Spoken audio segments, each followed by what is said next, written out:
안녕하세요. 저는 초등학생 아이를 키우며 하루하루를 성실하게 살아가는 평범한 엄마이자 학원에서 아이들을 가르치는 강사입니다. 한 치 앞도 모르는 게 사람 인생이라지만 몇 년 전 제 인생을 송두리째 뒤흔들었던 그 사건들을 생각하면 아직도 가슴 한구석이 서늘해지곤 합니다. 그 시작은 어느 화창한 주말 아파트 놀이터에서 시작되었습니다. 쉬는 날이라 아들과 함께 단지 내 놀이터에 나갔던 날이었습니다.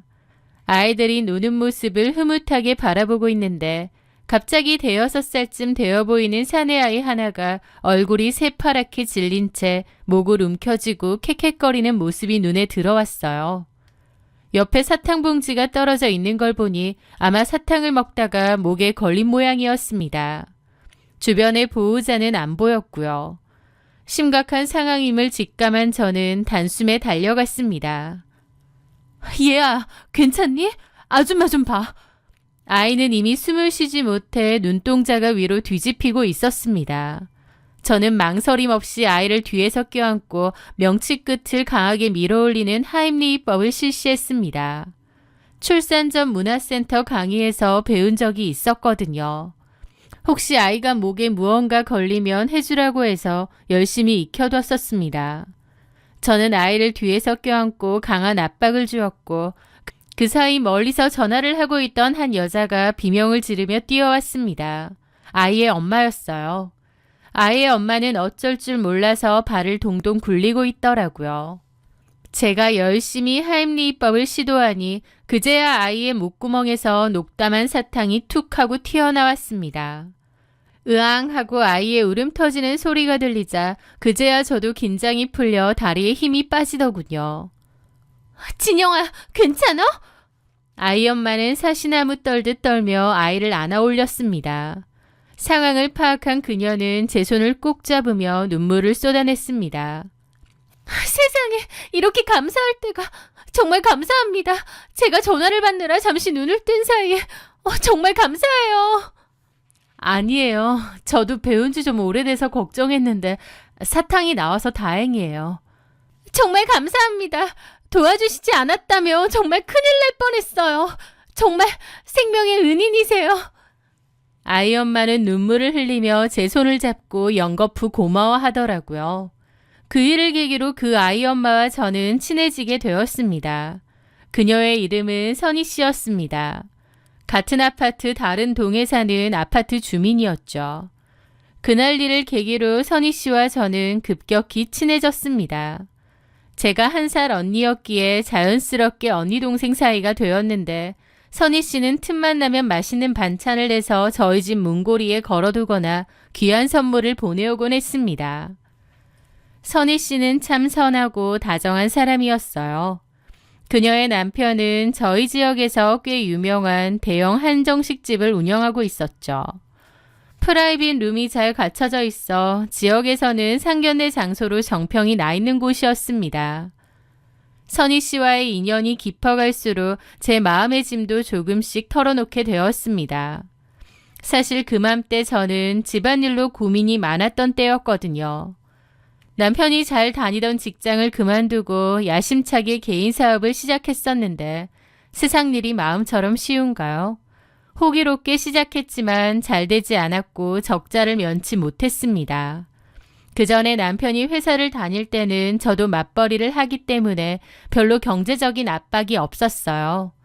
하지만 남편이 사업을 시작하고부터는 밑빠진 독에 물 붓기처럼 돈 문제가 종종 생겼고 그 때문에 우리 부부 사이에는 날카로운 가시가 돋아나기 시작했습니다. 그전에는 싸우는 일이 별로 없었다면 그맘때부터는 정말 자주 싸우기 시작했거든요. 내가 노는 것도 아니고 열심히 일하고 있잖아. 근데 왜 자꾸 잔소리야? 돈 못 벌어오니까 사람 무시하는 거야? 무시하는 게 아니라 현실을 보라는 거잖아.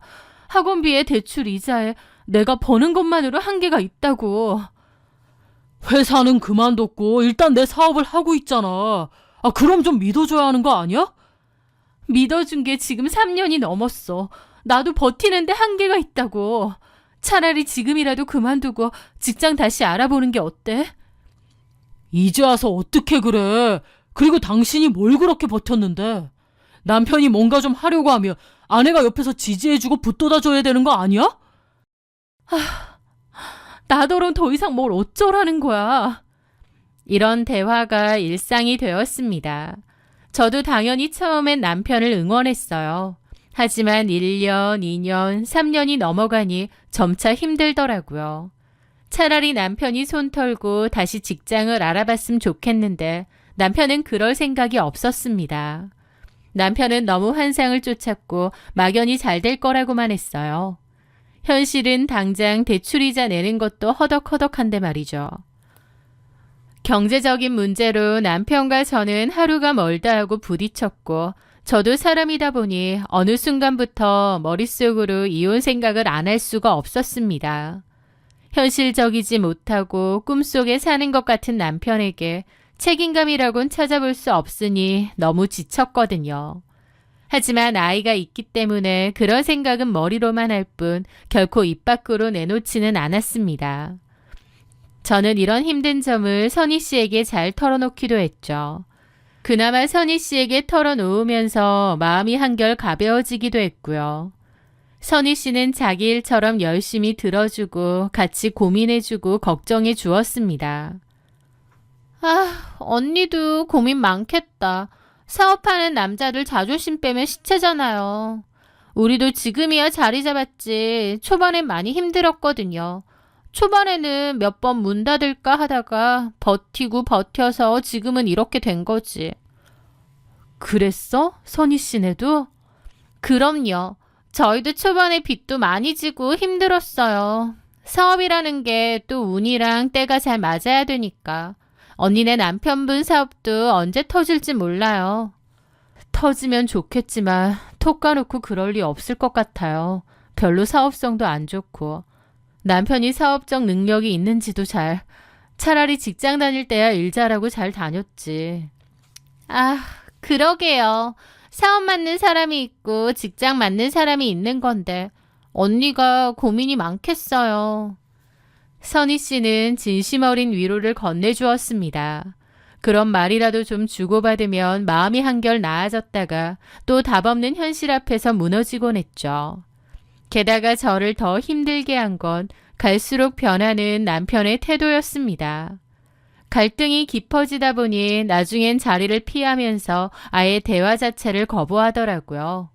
그러면서 술이니 친구니 밖으로만 돌기 시작한 거죠. 집에도 잘 안 들어오고요. 게다가 어느 순간부터 저한테 무심하다 못해 하나뿐인 저희 아들에게도 무심해지는 겁니다.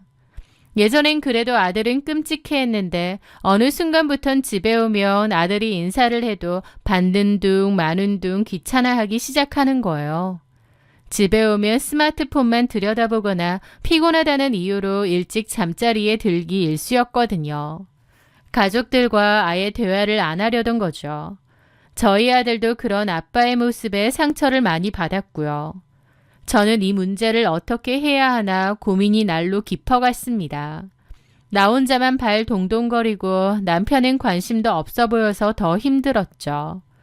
그러던 어느 날 밤이었습니다. 자다가 잠이 깨서 물이라도 마시려고 밖으로 나왔는데요. 보니까 거실 한켠에 남편 책상 위에 있던 노트북이 안 꺼진 건지 전원불이 반짝반짝 점등하고 있는 거예요. 아마 남편은 끈 줄 알고 들어가 잤나 본데 전원이 안 꺼져 있었던 것 같아요. 저는 대신 꺼주려고 마우스를 움직여 노트북 화면을 다시 켰습니다. 그런데 화면에는 채팅창이 떠 있었어요. 누군가와 대화를 하다가 만 모양이었죠. 처음엔 그냥 컴퓨터만 끄려고 했는데 그 대화창이 제 눈을 사로잡았습니다. 상대방의 이름은 켈리 킴이었습니다. 여자 이름이라서 다시 한번 대화 내용을 읽게 되었는데 그 내용을 읽어 내려가던 제 손이 바르르 떨리기 시작했죠. 용준 씨, 제가 말한 투자는 좀 검토해 보셨어요? 제가 오랫동안 해외에서 사업을 해온 사람이다 보니 쌓은 노하우가 많거든요. 용준 씨 제가 볼 땐 충분히 능력 있어요. 아직 제대로 된 동업자나 조력자를 못 만난 것 뿐이에요. 저랑 한국에서 꿈을 펼쳐보면 너무 좋을 것 같아요. 시너지 효과. 알죠? 아휴, 저야 너무 감사하죠. 제 능력도 알아봐 주시고 또 켈리 씨처럼 능력 있는 비즈니스 파트너를 만난 거 제 인생 최대의 행운 같습니다. 무슨 사업? 좀 황당하더라고요. 그래서 자리에 앉아 그 두 사람의 대화를 다시 읽어보게 되었습니다. 그 여자는 외국에서 온 유능한 사업가라고 했고 남편에게 한국에서 시작하는 비즈니스 동업을 제안한 것 같더라고요.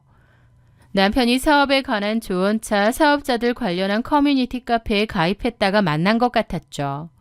그런데 가만 올려보니 단순한 사업 파트너의 대화가 아니었습니다. 오늘 용준 씨 너무 멋졌어요. 내일은 우리가 처음 갔던 그 레스토랑에서 만나요. 보고 싶어요. 나도 보고 싶네요. 빨리 내일이 왔으면 좋겠습니다. 켈리 씨를 위해서 목걸이를 하나 샀는데 마음에 들어 하시면 좋겠어요. 어머 정말요? 저는 용준 씨 주려고 벨트 하나 샀거든요. 우리 맘 통했네요. 그러게요. 얼른 만나고 싶어요. 요즘 켈리 씨 만나는 게 제 삶의 낙입니다. 그걸 보는 제 입은 다물어질 줄 몰랐습니다. 저는 그맘때 남편이 사업 고민 때문에 힘들어하는 줄만 알았는데 웬걸 집에서만 죽상이지 밖에서는 그 켈리 킴이라는 여자와 아주 신이 났더라고요. 밖에서는 그 여자와 데이트 즐기고 사업 구상하고 행복한 시간 보내면서 집에 오면 아이 말이나 제 말도 무시한 채 고민 많은 척 인상이나 쓰고 있고 근래 들어 유난히 짜증도 많이 부리고 집에 있을 때 신경질적이었는데 그게 사업 문제 때문이 아니라 여자 문제 때문이었다는 걸 그때 처음 알게 되었습니다. 저는 그 여자 프로필 사진을 클릭해서 보았습니다. 포르쉐 옆에서 샤넬백을 들고 당당하게 웃고 있는 세련된 여자의 모습이었죠. 사진이 여러 장이었는데 사진들 모두 딱 봐도 재력이 상당해 보였고 겉모습도 화려한 여자였습니다. 퍼스트 클래스 같은 비행기 좌석에서 찍은 사진도 있었고 뉴욕 전경이 보이는 사무실에서 일하는 사진 같은 것도 있었어요. 나이는 제 또래거나 저보다 살짝 많아 보이고요. 누가 봐도 돈 많고 성공한 여자 같았죠. 당연히 남편은 그 화려함과 카리스마에 완전히 매료된 듯 보였습니다. 자신의 여자 문제를 갑자기 알게 된 저는 눈앞이 컴컴하더라고요. 근래 들어 경제적인 문제로 자주 싸우고 또 이혼 생각도 아예 없진 않았지만 여자 문제가 있다는 건 아예 별개의 일이잖아요. 저는 고민 끝에 일단 그 여자의 카톡 프로필 사진, 대화 등을 찍었습니다. 사진 중에는 그 여자 명함 사진도 있었기에 연락처를 알아내는 것도 간단했어요. 그렇게 모든 것을 다 찍은 저는 자고 있던 남편을 깨웠습니다. 자다가 일어난 남편은 짜증부터 내더군요. 저는 조용히 노트북을 들이밀었습니다. 이게 뭐야? 켈리킴? 켈리킴이라는 말에 남편이 잠이 확 달아난 듯 눈을 뜨더라고요. 어? 이 여자랑 뭘 같이 하나 봐? 나는 처음 보는 여자네. 이름도 처음 듣고. 당신한테 이런 비즈니스 파트너가 있었어? 근데 일 얘기만 할 것이지. 사랑한다고, 보고 싶다고? 당신 지금 제정신이야? 아예 바람을 피고 있었네? 남편은 당황한 기색도 잠시 오히려 적반하장으로 나오더라고요. 지금 내 컴퓨터 뒤져봤어? 뭐라는 거야. 노트북 켜져 있길래 꺼주려고 열어봤다. 근데 이런 말도 안 되는 대화가 있더라고. 아, 켜져 있던 말던 왜 보는데 남의 걸? 하는데 어처구니가 없었죠. 남? 너랑 나랑 부부야. 그리고 지금 그게 중요해? 바람핀 주제에 컴퓨터 킨 게 중요하냐고. 켈리킴 이 여자가 누군데? 그것부터 말해. 남편은 한참이나 고개를 숙이고 말을 안 했습니다. 체감상 20분 넘게 그러고 있었던 것 같아요. 그러더니 그래, 봤으면 어쩔 수 없네. 솔직히 우리 사이 이미 끝난 거 아니었어? 우리가 끝나? 누구 맘대로? 말만 안 했다 뿐이지 우리 이혼 직전이었잖아. 아니야? 맨날 돈 타령만 하는 당신 나도 진짜 지겨워. 나는 나를 믿어주고 내 꿈을 지지해주는 여자가 필요해. 내 능력을 알아봐주고 도와주는 조력자가 필요하다고. 3년이나 너 믿어주고 지지해주고 그동안 군소리 없이 살림 도맡아 책임졌으면 나 할 만큼 한 거야.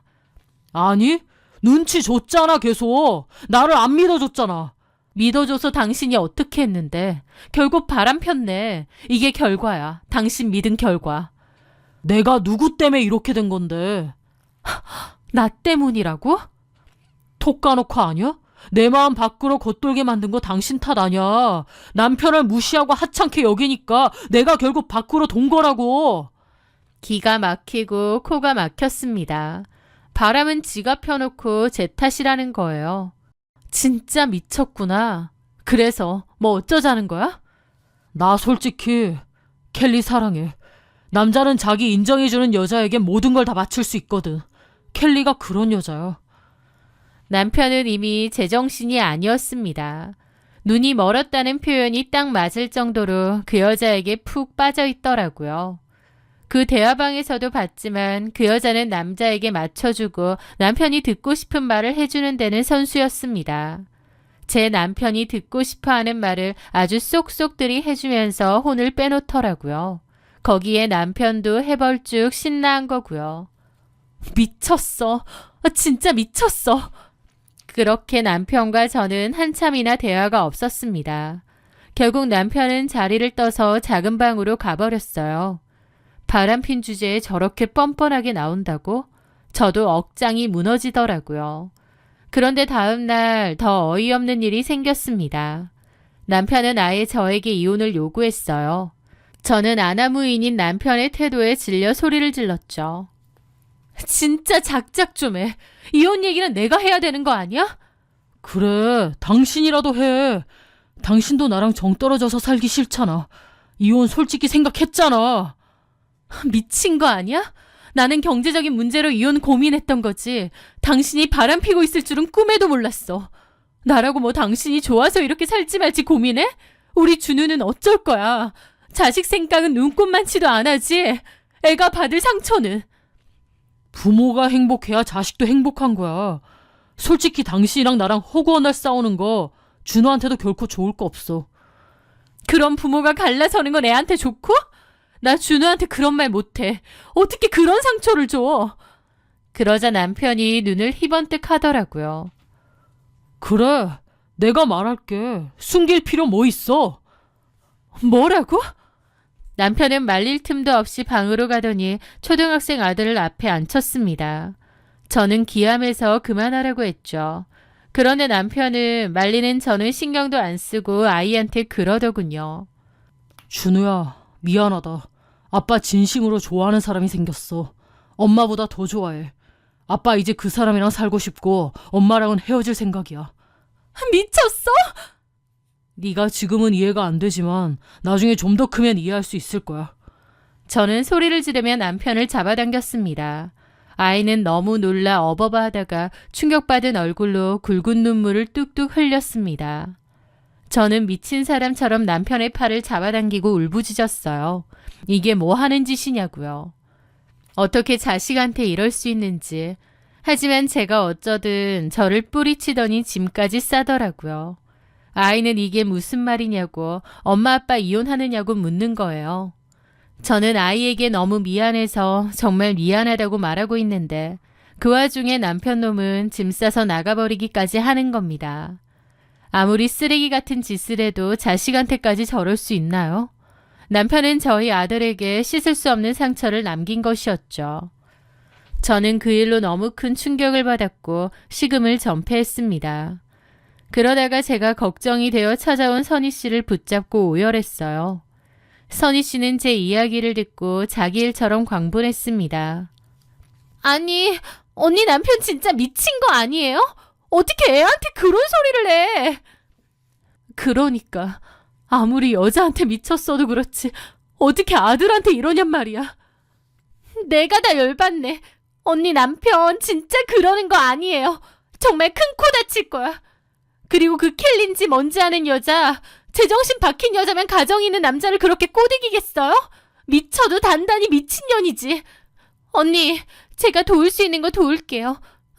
제 사촌 오빠가 유능한 이혼 전문 변호사인데요. 언니 필요하면 당장 소개해줄게요. 저는 코를 훌쩍이며 말했습니다.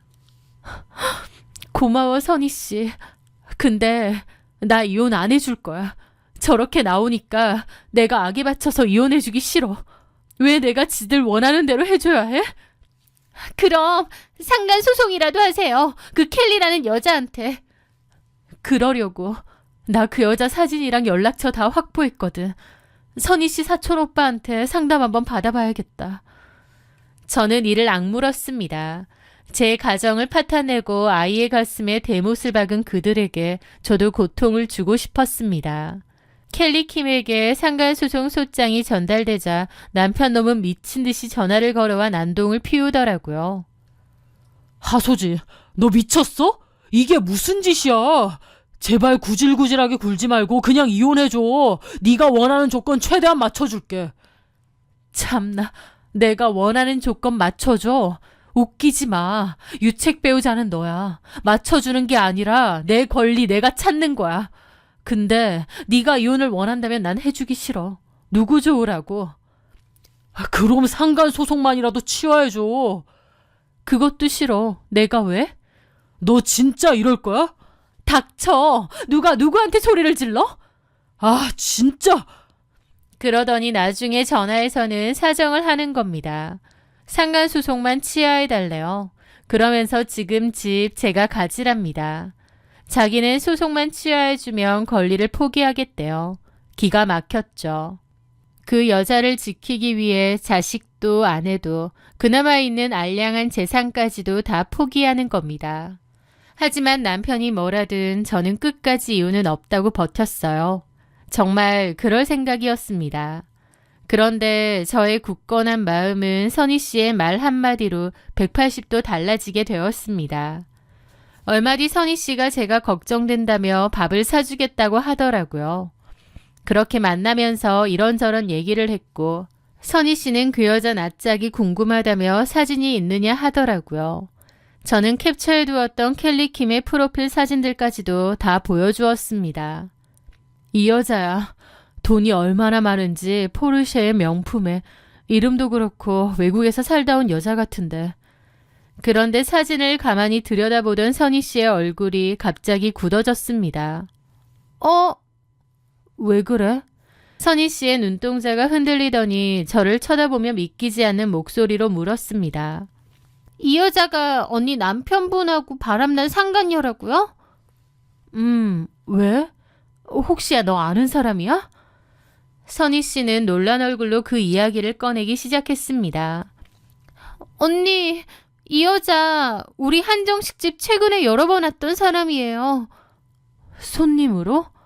네. 근데 제가 이 여자를 잊을 수가 없어요. 왜냐하면요. 선희 씨의 입에서 나온 이야기는 제가 상상했던 것보다 훨씬 더 기괴하고 충격적이었습니다. 이 여자가 최근 3개월 동안 우리 가게에서 상견례만 3번을 했거든요. 순간 귀를 의심했습니다. 상견례를 3개월 사이에 3번이나 했다니요. 무슨 말인지 못 알아듣겠더라고요. 그게 뭔 말이야? 어떻게 상견례를 그렇게 자주 해? 우리 매장 룸 예약은 제가 체크하잖아요. 얼굴은 분명히 이 여자인데 올 때마다 이름이 다른 거예요. 그러니까 뭔가 이상해서 얼굴을 유심히 봤죠. 그리고 더 소름 돋는 게 뭔지 아세요? 뭔데? 같이 오는 친정 부모님들도 매번 다른 것 같은 거예요. 게다가 상대방 남자도 다르고요. 저는 머리를 한 대 얻어맞은 기분이었습니다. 선희 씨의 한정식집에서 3개월 동안 남자와 부모를 바꿔가며 3번의 상견례를 치렀다는 건 이 여자가 단순한 남편의 불륜 상대가 아니라는 말이었습니다. 그게 무슨 매번 다른 남자라? 네, 당연히 손님이니까 예약은 받죠. 근데 뭔가 이상하잖아요. 그래서 남편이랑 나랑 이 여자 얘기도 했다니까요. 정체가 뭔지 모르겠다고. 혹시 결혼 사기 같은 거 치는 거 아니냐고요. 그러지 않고서야 그 짧은 기간 안에 3번이나 상견례를 어떻게 해요. 게다가 남자도 바뀌고 부모님까지도 바뀌고 이름도 바꾸고. 아마 그 친정 부모님들이란 사람들 돈 주고 역할대행 산 것 같던데요. 온몸에 소름이 돋았습니다. 그럼 이게 결혼을 빙자한 사기 같은 건가 싶은 거예요.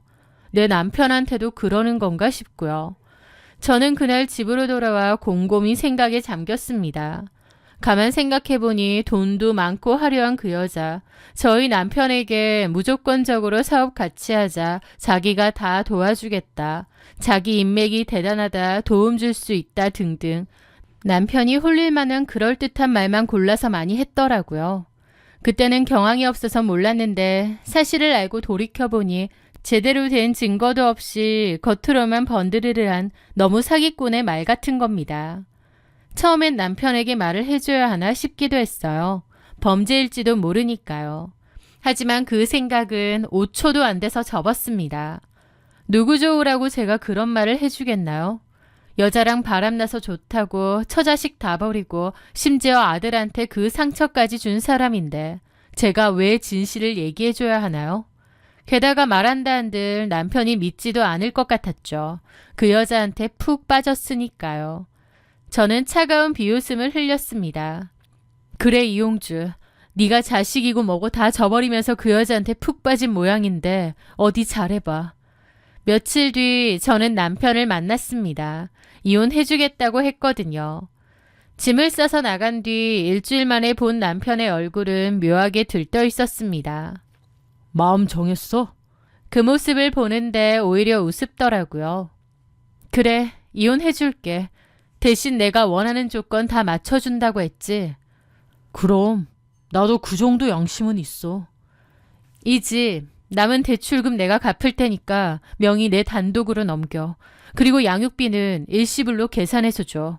그러면 상간소송 취하해주고 깔끔하게 물러나 줄 테니까. 남편은 예상했다는 듯 고개를 끄덕이더라고요.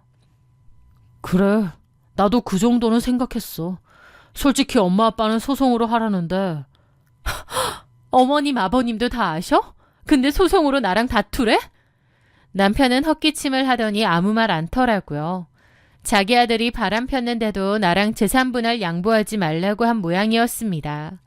더 이상 떨어질 정도 없건만 더 정이 떨어지더라고요. 어쨌든 나는 당신이랑 다투고 싶지 않아. 당신이 원하는 대로 해줄게. 나 배려한다는 듯이 말하지 마. 나랑 끝내고 빨리 켈리랑 새 출발하고 싶어서 그런 거 다 아니까. 남편은 역시나 대답 못하더라고요. 그렇게 저는 제가 원하는 조건으로 이혼을 마무리 지었습니다. 남편은 제가 마음을 달리 먹은 것만으로도 고마워하더라고요. 이혼 확정 판결이 나던 날 남편은 아들에게 마지막 인사를 하겠다며 찾아왔습니다. 하지만 아이는 이미 마음의 상처가 컸기에 아빠를 보지도 않으려 했어요. 하지만 남편은 아들의 냉랭한 반응에도 아랑곳하지 않고 마음이 풀리면 연락을 하라느니 개소리만 남긴 채 집을 떠났습니다. 이혼 후 저는 아이의 상처받은 마음을 보듬어주려 노력했어요. 그리고 다시 평온한 삶을 되찾기 위해 노력했죠. 바쁘게 살다 보니 사실 남편의 소식은 궁금하지도 않았습니다. 그런데 1년도 더 지난 어느 날 신우이의 연락이 잔뜩 와 있는 거예요. 게다가 제가 전화를 안 받으니 문자 메시지도 남겼더군요. 언니, 제발 전화 좀 받아주세요. 오빠가 사라졌어요. 어디서 죽었는지 살았는지도 몰라요. 언니, 혹시 아는 거 없으세요? 그걸 보는데 놀랍지도 않고 드디어 올 것이 왔구나 싶었습니다. 3개월의 상견례를 3번 하던 그 여자의 정체가 드러난 것이 분명했으니까요. 저는 천천히 신우에게 전화를 걸었습니다. 언니! 갑자기 이게 다 무슨 소리예요? 이혼한 지가 언젠데. 오빠가 어디서 뭘 하고 사는지 내가 어떻게 알아요? 너무 절박해서 오빠 때문에 저희 집 난리도 아니에요. 왜요? 그 켈리인가 뭔가 하는 그 사기꾼 같은 년 때문에 오빠가 그 여자 진짜 유능한 여자라고 그래서 같이 해외 사업한다고 집 담보대출까지 받고 엄마는 노후 자금까지 다 끌어다 줬거든요. 근데 그 여자가 돈을 챙겨서 외국으로 날랐어요. 나중에 경찰에 신고해보니까 우리 오빠 포함해서 피해자가 3명이 더 있대요. 신우이의 목소리는 절망으로 젖어 있었습니다. 그래서 이용주는요? 그 여자 찾아다닌다고 며칠은 제정신이 아니더니 어제 유서 같은 메시지 하나 남기고 연락이 두절됐어요. 언니, 오빠가 죽기라도 하면 어떡해요? 남편이 죽기라도 하면 어쩌냐고 하는데 저도 놀랄 정도로 마음의 변화가 전혀 안 생겼습니다. 오히려 냉정해지더라고요. 뭐 그렇게 쉽게 죽을 사람인가요? 언니, 유서까지 썼다니까요. 아무리 그래도 준우 아빠인데 걱정 안 되세요? 그 말에 저는 코웃음이 나려는 걸 참고 말했습니다. 아가씨, 그 사람 그 켈리인가 뭔가 하는 여자한테 간다고 우리 준우한테 뭐라고 했는 줄 알아요? 아빠 진짜 사랑하는 사람 생겼다고 말했어요. 그게 자식한테 할 짓이에요? 지 손으로 아빠라는 이름표를 뗀 사람이에요. 그런데 그 사람이 어찌됐든 말든 제가 더 이상 신경이나 쓰겠어요? 언니! 이런 전화 불편해요. 그 사람 나한테 연락할 일도 없고 나도 받을 생각 없으니까 나한테 더 이상 연락하지 마세요. 전화를 끊고 나니 손끝이 미세하게 떨렸습니다. 물론 지난 세월 함께했고 아이의 아빠죠. 하지만 일말의 동정심을 갖기엔 그가 남긴 상처가 너무 깊었습니다. 그 일이 있고 얼마 뒤 아들이 방에서 나오며 제게 조심스럽게 휴대폰을 내밀더군요. 엄마, 아빠한테 연락 왔었어. 아빠한테? 뭐라고 하던데? 그냥 잘 지내냐고, 미안하다고. 저는 속으로 죽는다고 난리쳤다더니 그건 아니었구나 싶더라고요. 그래서 뭘 했는데? 학원이라서 바쁘다고 하고 끊었어. 아빠 1년 동안 연락도 안 하고 찾아오지도 않다가 갑자기 연락 온 것도 좀 황당하고. 아들은 상처를 많이 받아 냉랭하게 말하더라고요. 저는 그런 아들의 모습이 너무 가슴 아팠고요. 저는 아들을 꼭 안아주며 어른들 일로 상처를 줘서 미안하다고 했습니다. 그리고 남편은 끝까지 정말 이기적이구나 싶었고요. 신우가 호들갑을 떨며 죽을 것 같다던 남편이었지만 꿋꿋이 살아남아 사는 것 같더라고요. 시댁 식구들 돈까지 다 날리고 지금은 택배 상하차 하면서 근근히 지낸다고 들었습니다. 그렇게 자기 능력을 보이네 어쩌네 하더니 지금은 술 없이는 못 살 정도로 힘들게 산다고요. 물론 모든 것을 잃고 죽을 만큼 힘들어도 그는 살아야 할 겁니다. 자신이 망가뜨린 가족들의 삶을 평생 가슴에 문신처럼 새긴 채로요. 저희 아들도 얼마 전 그러더라고요. 엄마, 난 지금이 좋아.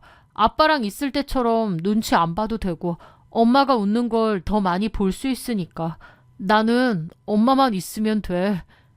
아이의 그 말 한마디에 지난날의 모든 아픔이 씻겨 내려가는 기분이었습니다. 저도 아이의 상처받은 마음을 달래주며 서로 의지하면서 그렇게 잘 살아가려 해요. 이기적이고 자기밖에 몰랐던 남편은 남처럼 잊어버리려고 합니다. 하지만 남편은 자기가 놓친 게 무엇인지 두고두고 후회하며 살길 바랍니다. 저는 더 보란듯이 행복하게 살 거니까요. 제 긴 이야기를 들어주셔서 감사합니다.